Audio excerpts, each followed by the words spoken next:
रे स्मित भाई इधर ये तंडा रे की कर जो भाई हो? अरे देखो तंडा मोबाइल माल के फोन करे छै। औ की करबो? अरे बरगा होली में मन तन लगे छै बरगा नहीं है बरगा त माल के बहुत याद आवे छै। देखो न मोबाइल अच्छा ला कईटा गप करला देखाई छियै बरगा तने काम छै बरगा तने आ तो नहीं करे छै।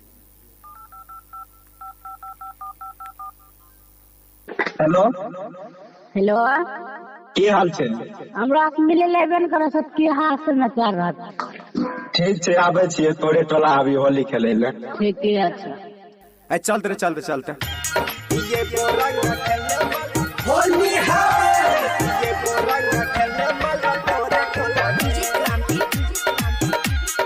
ये लव रिकॉर्डिंग स्टूडियो बिशनपुर।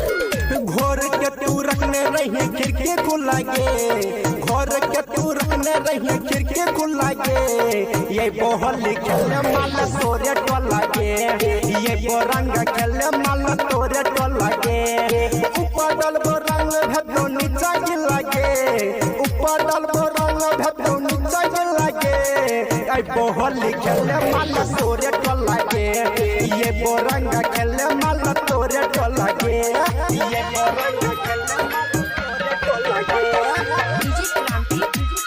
ये बोरंग खेले लव रिकॉर्डिंग स्टूडियो बिशनपुर।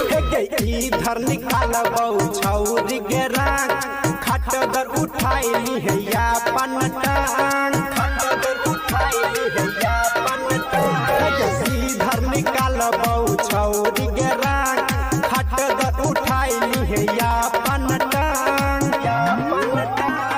डालो बब्बा रंग छौरी करियन हालागे डालो बब्बा रंग छौरी करियन हालागे ये बोहली खेले माला तोरे टोला गे ये बोरंग खेले माला तोरे टोला गे ये बोरंग खेले माला तोरे टोला गे लव रिकॉर्डिंग स्टूडियो बिशनपुर। ये बोरंग खेले माला तोरे टोला गे पी के गए बो दारू छाहुरी गया चुपे चोरी ये बो नाई डको तोहर मां चुपे चोरी ये बो नाई डको तोहर मां पी के गए बो दारू छाहुरी गया चुपे चोरी ये बो नाई डको तोहर भाई डको तोहर भाई पी के गया मंगस का हो या नील चौरा गे पी के गया मंगस का हो पीरन चौरा गे छोटू छालिया गए तो तोरे टोला गे छोटू छालिया गए तो तोरे टोला गे रिकॉर्डिंग बाय प्रिंस प्रीतम।